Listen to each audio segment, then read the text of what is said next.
Ladies and gentlemen, welcome back to Somos Mas, the official podcast of Somos Mas NM, and your source for the latest news and notes on New Mexico United and the New Mexico Runners. My name, of course, is Seth Bidoff. Joining me this evening, we have the one, the only Earl Nieto. Earl, fall finally appears to be upon us. The weather has turned this week. We got some rain. Football season is back. Uh, not Brett Favre, Aaron Rodgers is done potentially for his career. So hold on before we go any further. I have a burning question to ask you. Okay. How does it feel to be the bottom dweller of the fantasy league? You know what? It was a weird fantasy week. It really was. A lot of guys shat the bed. Joe Burrow shat the bed. But week one. That's all it is. Week one. At least I didn't draft Aaron Rodgers. Yeah, you could have been shit out of luck there because he's one of the he's one of the undroppables too. So. Oh, is he? I didn't realize that. Yeah. Okay.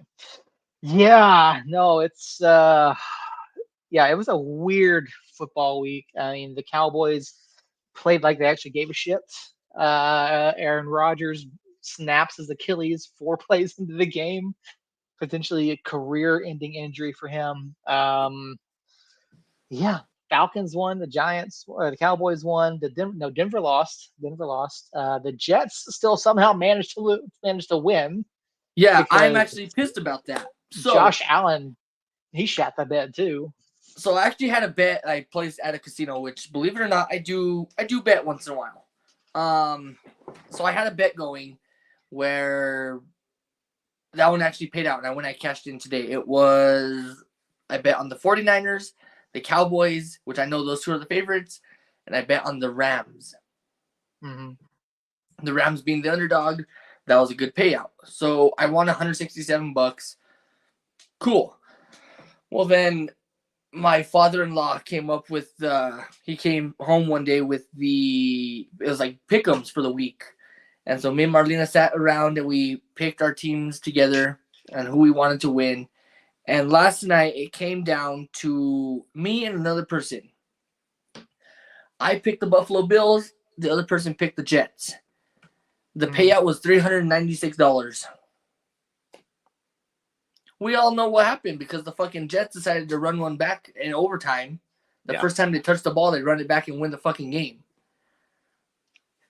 Yeah, it was a strange week one. It really was. It's really hard to quantify the NFL this weekend. But yeah, I mean, week one is there. What are you doing? Week one's done. We're now on week 3 of the college football. Week 4, I guess, they have the college football season. That's underway this week. Major League Baseball is coming down to the end of the season, and the Braves just took 2 of 3 from the Philadelphia Phillies. So, David Weese-Carl, if you're listening, watching, chop on. It's a wonderful time of the year. And I don't know about you, Earl, but I have absolutely been enjoying this weather for the past 2 days. This is fantastic. I'm so glad it's not 90 degrees anymore. What I am not pleased about is the performance of New Mexico United on Saturday night against Birmingham Legion.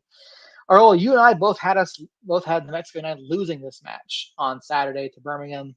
We knew it was going to be tough on paper. We knew Armando Moreno was going to be gone. We knew Schneider Borgelin was going to be gone, and that left it all up to basically Greg Hurst and Sergio Rivas to lead the show on Saturday, and they couldn't get it done. I mean, we gave up a lot of shots. Now, granted, most of them were not on frame, and Andrew Thomas again had a pretty good night. You can't. It's just tough. It's tough to see yet another loss in a situation where we could have potentially pulled out a win had we played slightly better. But you look back at the stat sheet, and United just didn't do anything at all to have any sort of impact on this match, and I just don't know. I just don't know what more to say about Saturday night. Yeah, me either. Except, didn't Schneider play? No, he was gone on international D.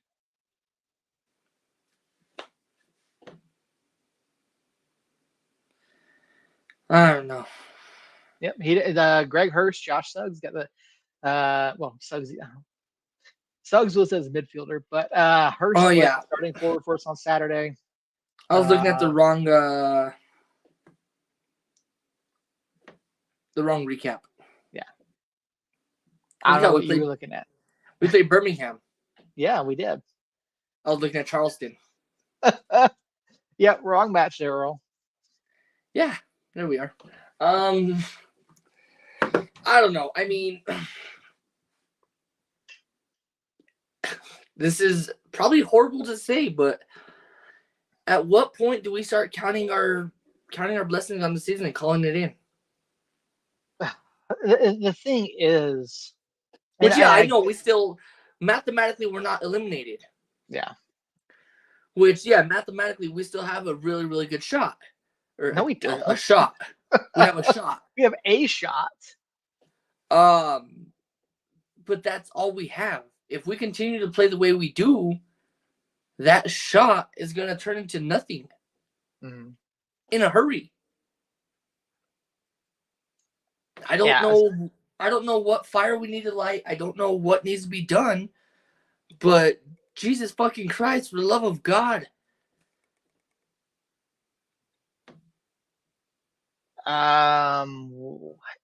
Okay, so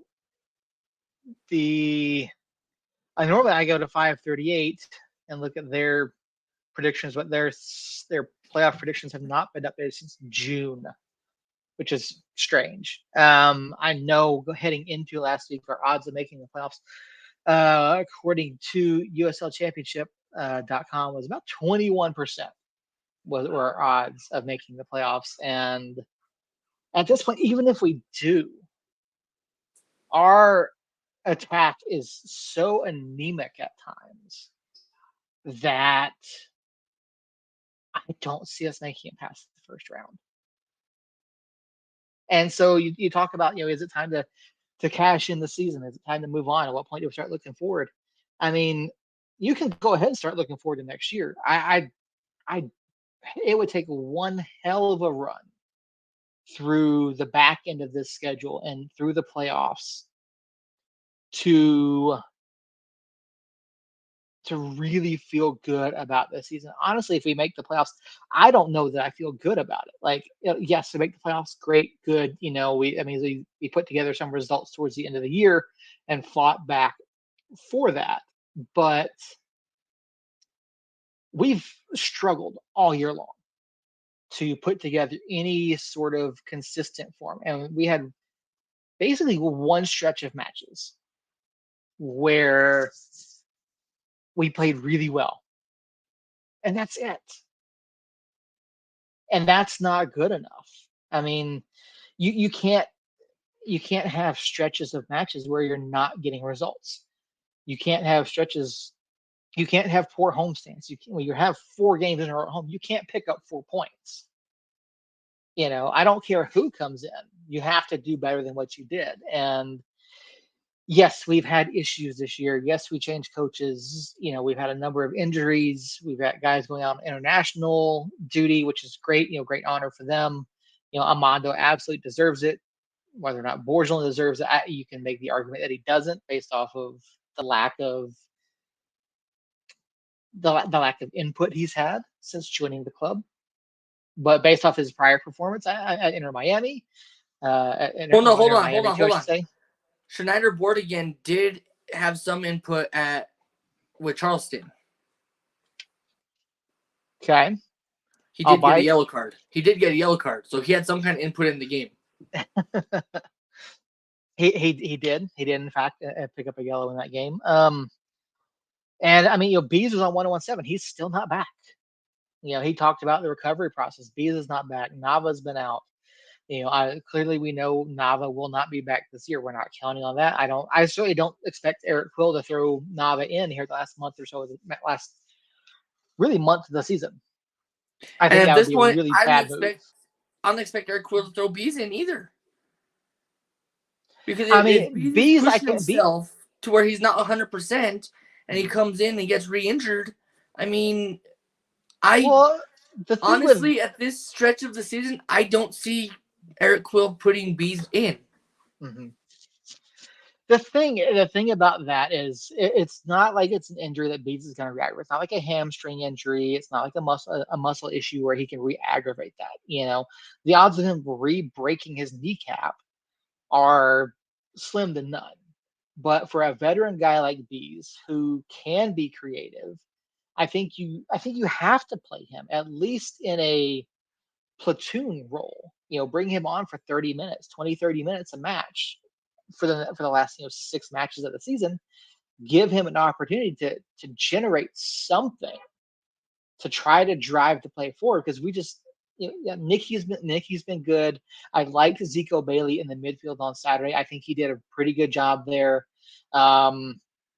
It was definitely different seeing him in that role compared to playing the right back, but I think Zico did fine.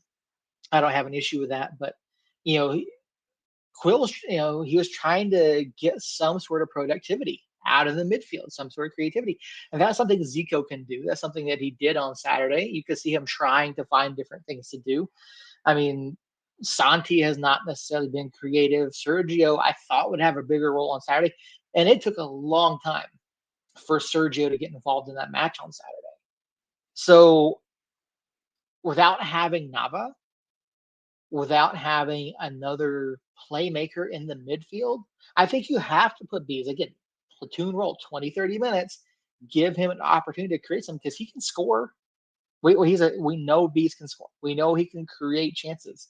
So I think you have to give him the opportunity here in the final 6 matches. Like, you got to throw everything at the wall, because at this point, I think we still need, we got 18 possible points. I think we still need minimum 11 points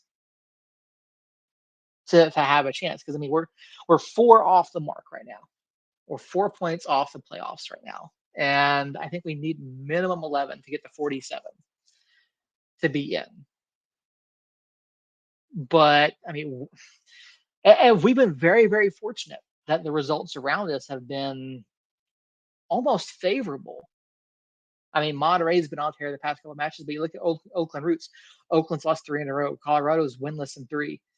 San Diego and Rising. San Diego lost. Phoenix drew.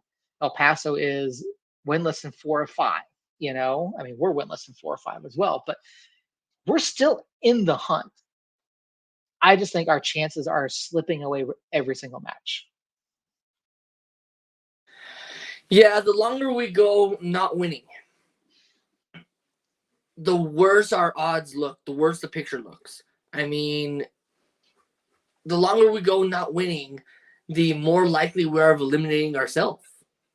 Mm-hmm. And the way I look at it is, if somehow El Paso or Phoenix or someone above us, right above us, clinches before we do, I don't think we see our starters. I think we count our blessings and start working on what we have young-wise. I think we start looking at some academy kids and getting them some minutes, some valuable minutes, to get them more experience. I don't think we, and I hate to say it, I really do. I don't mean it in a bad way. I think we pack the season away if someone above us. So if we don't pick up, so we play what, Saturday again? We play Friday this week. Friday, Wednesday, Friday. I thought it was Friday. Friday, Wednesday, Saturday. So that's 9 possible points. If we don't get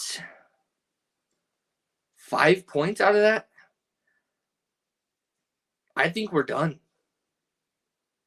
So you want 5? You think we need 5 points out of Indy, Sacramento, and Pittsburgh? Yeah. Okay. I think we can pull a win out of Indy. I'm almost sure we can. We've already played Sac and we beat them 3-0. Mm-hmm. And then Pittsburgh's Pittsburgh. You never know about them, but I think we can I think we could squeeze a draw out of them. And if I'm wrong, it's gonna be a draw with Indy and beating Sac again, or it's gonna be beating Indy and drawing Sac. Well, the thing with Indy is, Mark Lowry is the head coach. We know, we know Mark Lowry, and now granted, we don't have Troy or Zach at the helm, but we know how Mark Lowry teams like to play. We know what they want to do. At least us in the media do. We know what Mark, we know his system. We know what he expects of his players. Now, I look at this stretch of games. Pittsburgh is obviously there. They've already clinched their spot in the playoffs. They're fighting for home field advantage. Indy has not. Indy has not clinched the spot. They're fighting. They're on 41 points, so they're not safe in theirs either. But yeah, it's 6 matches. This is it's tough. It really is, and we've got nobody left is out of the playoff picture. So I just don't know. I think 5 points is ambitious. Is it possible? Yeah, but I think you're more likely to get the win against Indy and draws against Sac and Pittsburgh than you are getting a win against Sac, especially with how they've been playing. But yeah, it's just we've just really put ourselves behind the 8 ball here. I think if we lose any of these 3, depending on the other results, we may be done after this weekend for all intents and purposes. El Paso has Vegas this weekend. So, that could go either way. Vegas just beat Oakland on this past weekend. Orange County has Colorado. So, that's, that could go either way there. And then, Oakland, the other team that's really within striking distance right now, they have Tulsa. And, Tulsa is fighting for their playoff life. But yeah, again, we talked about it, I think it was last week before, we talked about missed opportunities. And that's what this season is, a series of missed opportunities for New Mexico United. And, you look at all these, honestly, Birmingham was a missed opportunity. It really was. We talked about Nico and Preston coming into it. I had both of those guys mentioned in my preview on 1017 saying, hey, you need to watch out for these 2 guys. And sure enough, Nico and Preston did Nico and Preston things, and Nico scored the goal. And Nico and Preston did what Nico and Preston should have did last season here, but didn't. Yeah. Yeah, you saw Preston come on there in the second half, and he absolutely changed the outcome of that match. He really did. And you see him drive the box there before the goal, and you see the defensive line all shift. Even Seymour shifted back more past, I'd say, closer to the near post than he really should have been, allowing Nico to get in that area unmarked. And Will didn't step to it fast enough. And I'm sorry, I'm going to say it again. Will is not the answer. As much as a great player he is, central defensive mid, he's not good on that back line. I think he does better as a center back than the outside back. But yeah, that was a miss. That was absolutely a miss, and you can't really put that on the central midfielders. And that's just, Will slid too far. He didn't step to Nico. And honestly, it was a great pass by Preston too. You can't fault Preston. That was a great pass. And Nico did what he needed to do. 10th goal of the season, I believe that was for Nico Brett. And, the announcer said, oh, he's not celebrating. Well, there's a slight celebration there, but it is what it is. Nico, I don't think he got a fair shake here. Injury issues, and I think it was a bad situation for Nico. Didn't get the service he needed, didn't get the support that he needed. Then obviously, Preston and Kavan and all that, it was a mess. It ended up being a real mess. If you look back to last year, I know we don't like to look back at last year, we had 52 different strikers. Mm-hmm.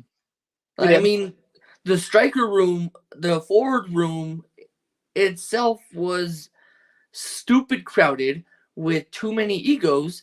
And I'm starting to think that's where we're at right now is everyone's trying to play hero instead of just trying to play ball.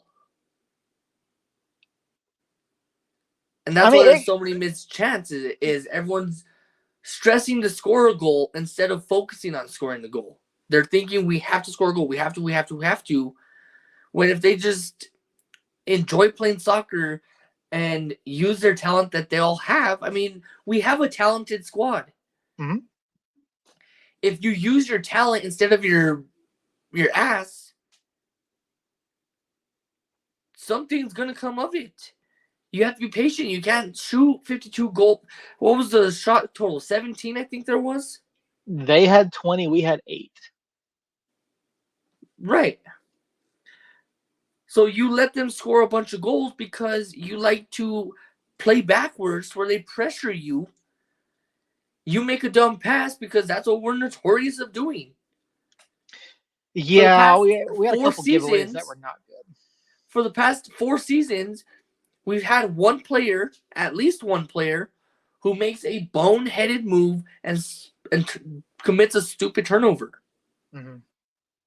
It's at this point, it's on my bingo card. At this point, like if I see that on my bingo card, I know I'm winning. I know I'm good because that's going to get dabbed off. For the past 4 seasons, it's been there. So we like to play, and the club's going to say that we don't. We love to play conservatively, to where we love to have possession of the ball. Unfortunately, that possession of the ball always winds up in our back line, with our back line, who gets overwhelmed, especially when you have Nico Brett, Prosper Kasim, and then you have Tabor Preston Nataka, whatever, Preston Tabor Taka. Yeah. You have him come on. I mean, you have so much speed on your opposing team. Why are you going to hold on to the ball? It makes no sense to me. 0 sense to me when you have a faster player running at a slower player, and you're expecting that slower player to make magic. I'm sorry, but this is not the place for it. It's not. If you're looking to score goals, then you need to have the ball where the goals are going to be scored. Spread it out in the midfield, in the attacking portion of the field. Mm-hmm. Instead of hanging out with the goalkeeper, where and don't get me wrong, Andrew Thomas is really good. He's a really good backup that came in, stepped in when we needed him. But when you have Nico Brett and Preston coming at you, I mean, there's no room. There's nothing to do except for panic. And then once they score their goal, now we start shitting our pants because now we have to get a goal, and we don't play with our heads. We play with our freaking ass, and then we suck. That's what it is. We suck when we play panic. So, so I will disagree on the playing conservative part. I think the issue, it's not that we play conservatively, it's that we have large stretches of time where we're not aggressive enough. It's not a matter of playing conservatively. It's just we don't like scoring goals. That's what it really is. I mean, I hope that's not the case, but I just think we lack enough aggression. I think we lack enough urgency at times. I don't think it's conservative, but and I was having this discussion the other day with someone. It's you go and you watch youth soccer, and you hear the youth players talking about you dropping the ball. You'll see her drop, when they get pressured, to not necessarily reset it, but to find an outlet when you can't go forward with the ball. And people complain about that with United all the time. And you're someone that's complained about it, about us dropping the ball and running backward passes. And is it a great look to do it as much as some clubs do? No, but sometimes it's necessary to even buy yourself, a few seconds of time to try to reset, get a little extra movement going. So I get it, because I talked to Lucian last season about this. Mm-hmm. And he explained to me the concept of dropping the ball. I get that Mm-hmm. part. But when you are at the opposing goalkeeper's box, and then all of a sudden Kalen Ryden has the ball, something's wrong there. When you have stars like Amando Moreno, Santi Moar,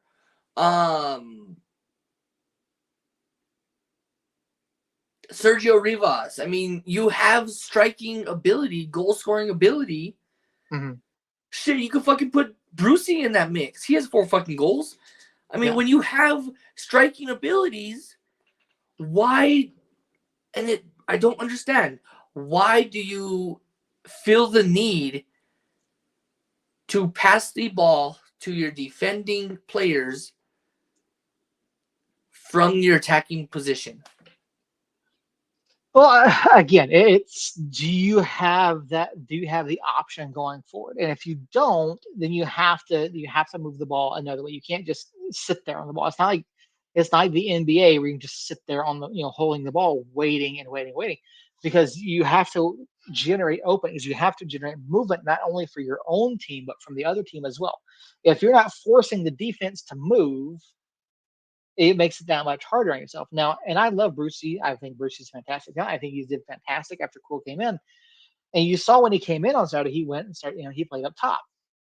But the thing is, Brucey is 5'7". He's 5'7", if that. And he's not the ideal target that you want up top for crosses and the things that we like to do to put the ball into the danger area. I mean, yeah, he'll win one every now and then. And there's no slight on Brucey, but that's not your ideal striker. And you've seen Zico Bailey over the past several weeks looking for ways to get the ball forward, to get the ball into the box. He's done a pretty good job of it. Justin Portillo typically does a pretty good job of it, but for whatever reason, his crosses have been absolute shit for the past several weeks. Completely hitting the ball, missing the targets, putting the ball completely over everybody. Sergio Rivas is not, he's at times been really, really great.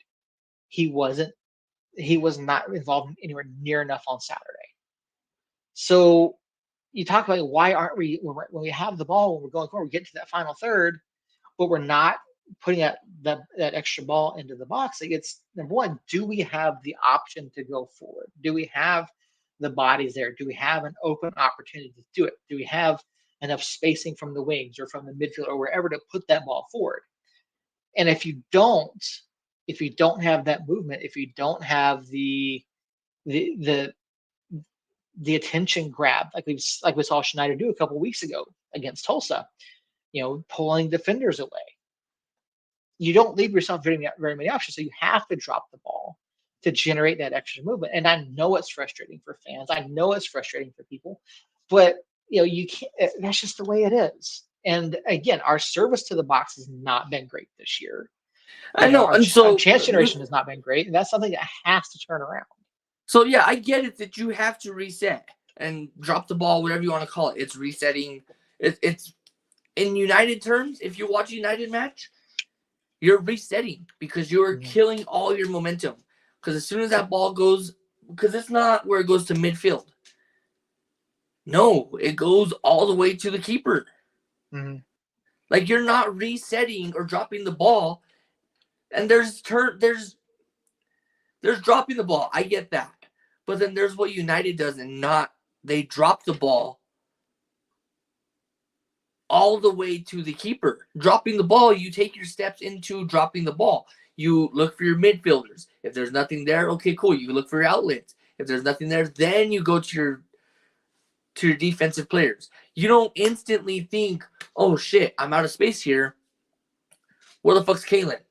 I'm gonna get him the ball. Or at this point, where the fuck is Andrew Thomas because he needs to touch the ball. He hasn't touched it in 2.5 minutes. He needs it. No, instead we panic. We don't play patient soccer is what it is. We play panic soccer 100% of the time, to where if we get ourselves in a bind, we have to bail ourselves out and restart. So, all right. So I think to that point. So number one, I would want to go back and see just how many times we've dropped it from even the attacking half directly to whoever the keeper is. Now, we haven't necessarily done that a whole lot with Andrew Thomas. I can't think of anything specific from the attacking half directly to Thomas. Have we gone back to a defender, and then with Birmingham, you do see Preston and Enzo Martinez and guys like that, forcing the press, which if we allow them to do that, does force us into another position where a defender does have to drop again, either a lateral pass, to either Kalen or Will or whoever's back there, or that atypical one to Thomas. Now the thing with Thomas is that Thomas has the ability to boot the ball, and his distribution has been very, very good. But again, I don't think we've necessarily gone directly from the attacking half to Thomas. But I mean, to that, we haven't been fast enough on the ball. We haven't been fast enough for decision making. And you saying we play panic, I think we play again without that urgency, without that aggression, and then until we fall behind, and then it's an over aggression, not necessarily a panic, but an over aggression. They're trying to overcompensate for not getting the job done early enough. And so, even though I wouldn't classify it as a panic. When you're hurried, when you're trying to overcompensate for that, you still make mistakes. Again, I wouldn't call it a panic, but I do see where you get that and where people would say that. But I just, it's See, and then so going back to the dropping the ball, and we're gonna probably stick on this for a couple more minutes, I'm sure. Like I said, I understand the whole dropping the ball thing, but when you go from attack to defense in a flip of a switch, and you have quick players like Prosper Kasim, Preston Taboritaka, I mean, by the time Kalen gets the ball, he's already freaking out because those guys are already in his face. Mm-hmm. So, I mean, it makes no sense that you have that in your arsenal, and that's no pun intended, David, so don't get your Cheerios up there. It makes no sense to have that in your mindset, because when you have a faster player, then you can kick the ball or pass the ball. It makes no sense to even try that when you're going to get either your keeper in trouble or your defense in trouble. Yeah. I mean, it's incredibly frustrating, and again, we've seen it throughout the season with Quill, with Prince. It's the decision making, the pace at which we do things. Again, it's not conservative play. It's not. It's just it's again lack of urgency, and that's something that has been desperately missing for them for the better part of the season. I just don't know, and that's what makes me worry about these final 6 matches. Especially with Indy 11 coming in. Mark Lowry, a guy that we are very, very familiar with from his time with El Paso. I mean, again, we know what they're going to play. We know what his roster looks like. We know what they're going to do. And, Lowry had very mixed results against United during his time with El Paso. Looking at his Indy 11 team, like, they've been very inconsistent, but they have been far better on the road than they have at home. So that kind of worries me with just how we've played over the past several weeks at home, in particular this last homestand that we had. I mean, you look at the roster that they've got. I mean, guys that we're all familiar with. Meshach Jerome, Adrian Dispay, Maka King, Cam Lindley, Jack Blake, Aiden Quinn, like Rebellion, like this roster top to bottom is designed to win. These guys, Solomon Asante, like Pino, like it's just, I mean, you got Gonzati over there too. Like it's just a stupid good roster. So like their inconsistency this season is really really weird.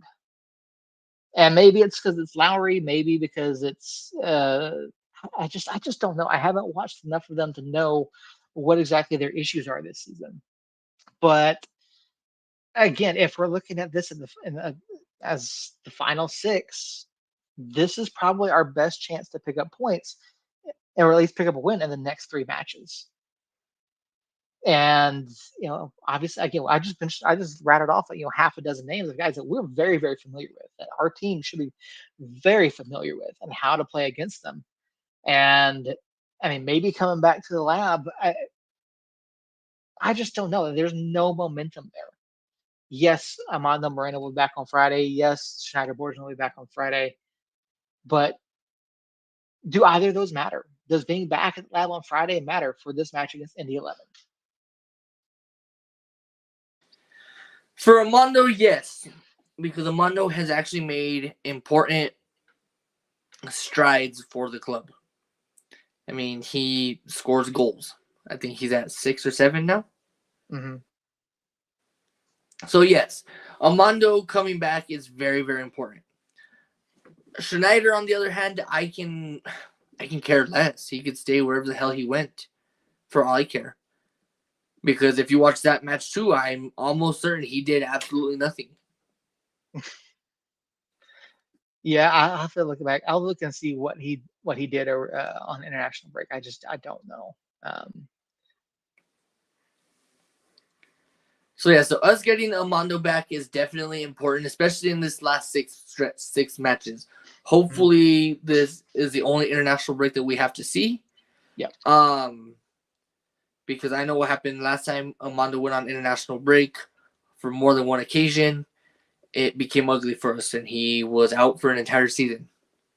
Yeah, for a majority of the season. This is the only national break that we'll see this season, or the last national break we'll see this season. So I mean, like I said, having Armando back is going to be huge for us because that's a big motivation push for us. Mm-hmm. But getting Schneider back, I mean,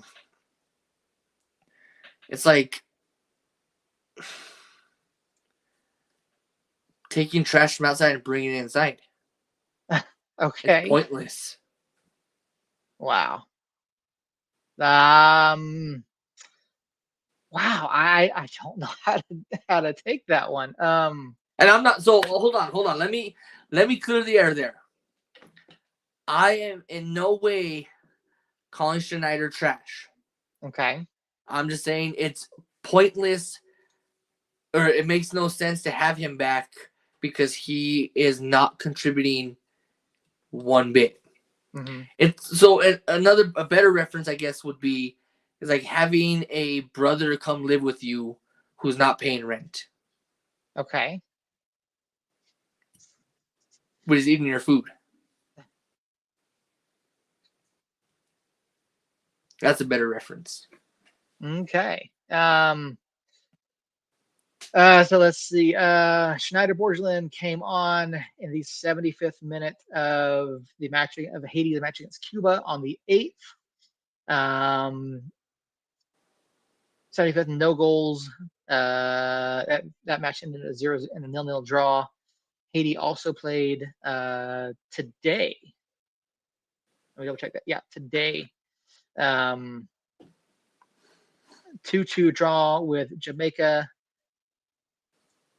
Borgelin subbed on in the 69th minute for brace score Don Deedson, and 2-2 draw for Haiti and Jamaica. So and he really didn't contribute in either of the international matches, but he did get some time. So I don't know. I really don't know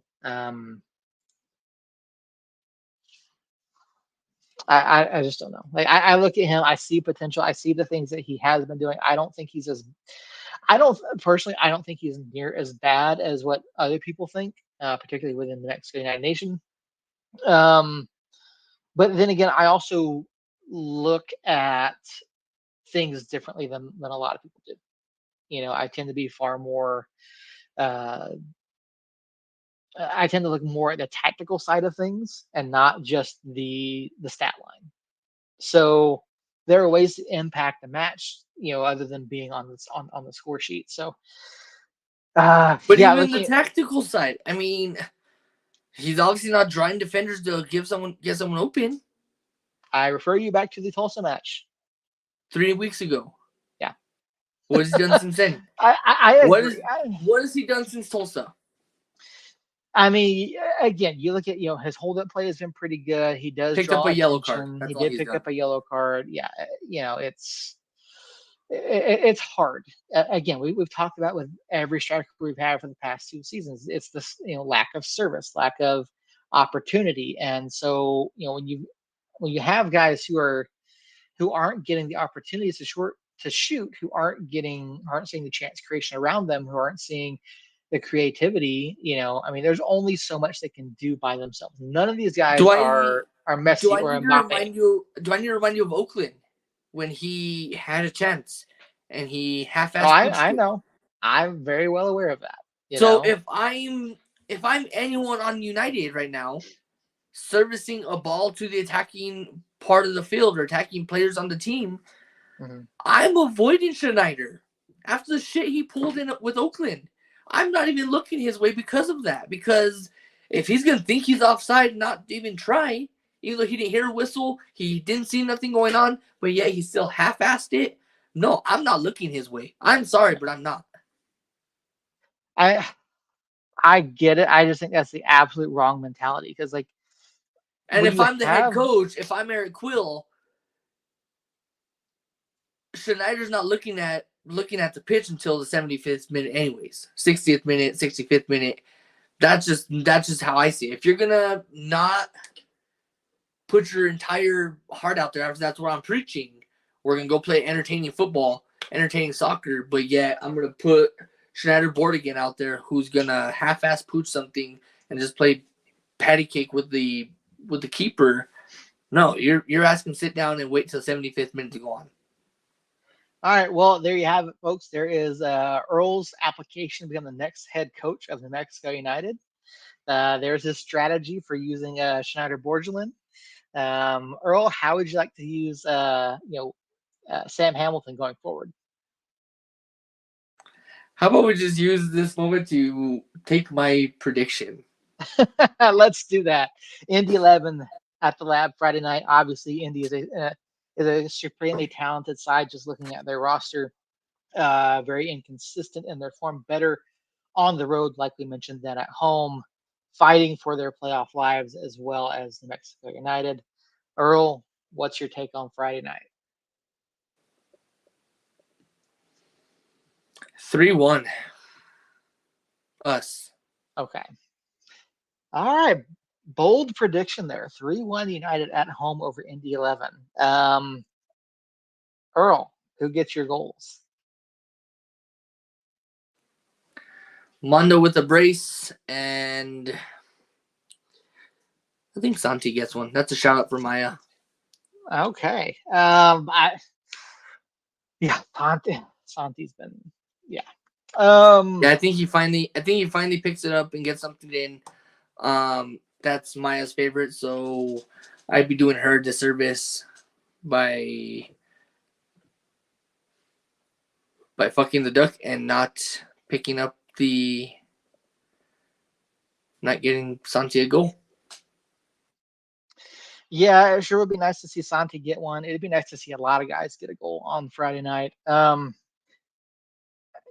Indy 11, just don't know. I haven't seen enough of them. I'll probably watch a couple matches between here and Thursday, get a better idea of why they've been inconsistent throughout the year, especially with the amount of talent that they have. I really want to see what's going on. again, we're familiar enough with a lot of these guys who should know their tendencies, particular uh, the flopper himself, Solomon Asante, should be more than capable of handling him on Friday evening. But I just don't know. I don't know. Final 6 matches of the year. Let me double. I just want to make sure I have my information correct here, real quick. First of 3 matches at home between here and the end of the year. Honestly, again, this is probably our best shot at picking up 3 points in the next week and a half.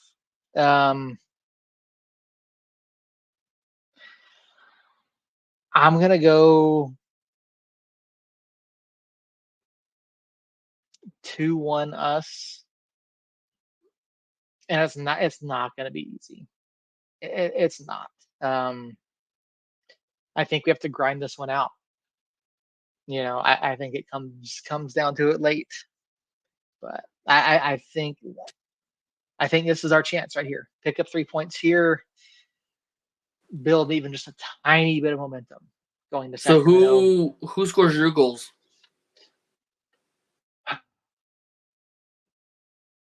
I'm gonna say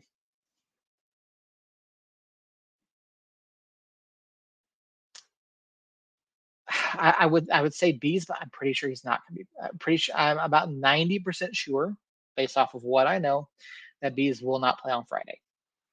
Um, but I would love to see him come back and get one. I'm gonna say Borgelin and Hurst both get one. Ladies and gentlemen, consider this Seth admitting that he snorts cocaine. I don't know if I would go to say that far. Maybe some psychedelics, but He literally picked 2. He didn't just go 1. He went with 2 of the most unproductive United players in the attacking half. you got to give guys a shot at some point. You got to throw a little bit of confidence out there. I'm putting it into the universe.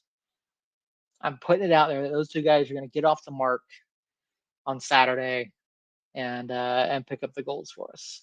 What fucking universe are you living in? I'm living in I the know what one. universe you're living in. You're living in the same universe that fucking Romario Williams moonshotted every shot last season. Yeah, they went through a wormhole somewhere. Is that it? But yeah, I'm putting it out there. There's still time. There's still time for them to do something. There's still time for a number of guys to do something this season. But we've got to start somewhere. We've got to get some points. We've got to get some confidence building. I would like to. Again, even if we make the playoffs, I don't think we make a run unless we somehow just go on a torrid run here to close the season. I just don't see it happening. But so wait, you want us to get momentum, and the ones that are gonna spark it is Schneider board again? Look, if you can get production out of 2 guys who haven't been producing, and Greg Hurts for any kind of minutes on the pitch, yeah, because you think about it this way: if you can get goals from 2 of the guys who have struggled since they came to the club to make an impact, if you can get them to have a showing where they get off the mark, where they get some goals, get some confidence, and get some momentum going, that could trickle down. Because then if you come into, say, Sacramento and you're coming off a match where both of your forwards score, I think it makes it that much harder for Sacramento to game plan for that match. So I'm just putting it out there. It's a little bit hopeful, yes, but the big thing is I think we do pick up the win against Indy ahead of the 2-match road trip next week. So you tried to make it make sense, but you didn't. Okay. You are certainly welcome to that opinion. Earl, before we get out of here, I do want to get your take on one thing, and that is Nia Jax returning to Raw. Is it worth it, or is she going to hurt somebody else?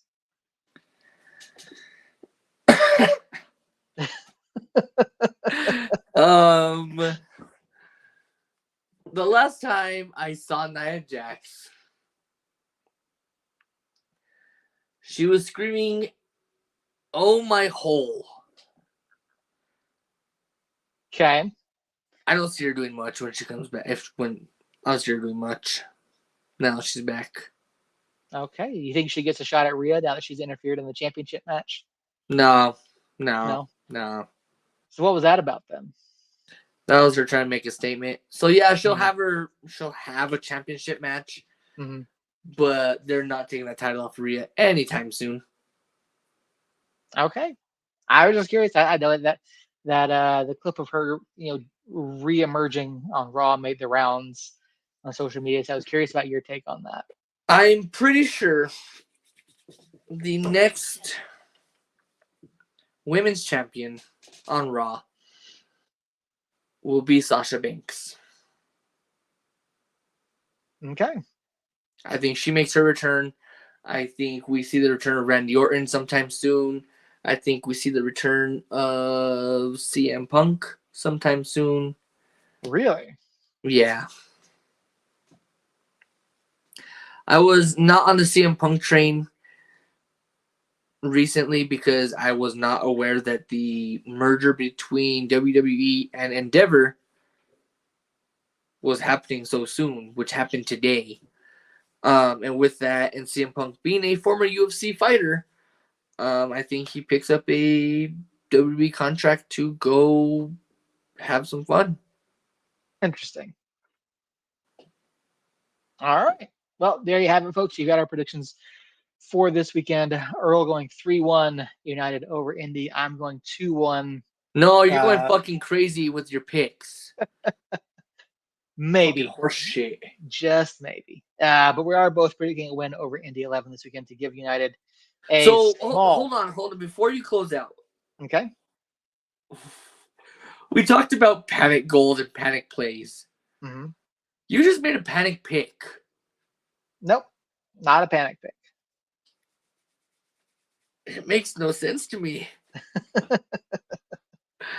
I want it to, but it doesn't. It's all about the confidence building. If you can get those two guys. Well, then have confidence in fucking Santi Moar or Daniel Bruce.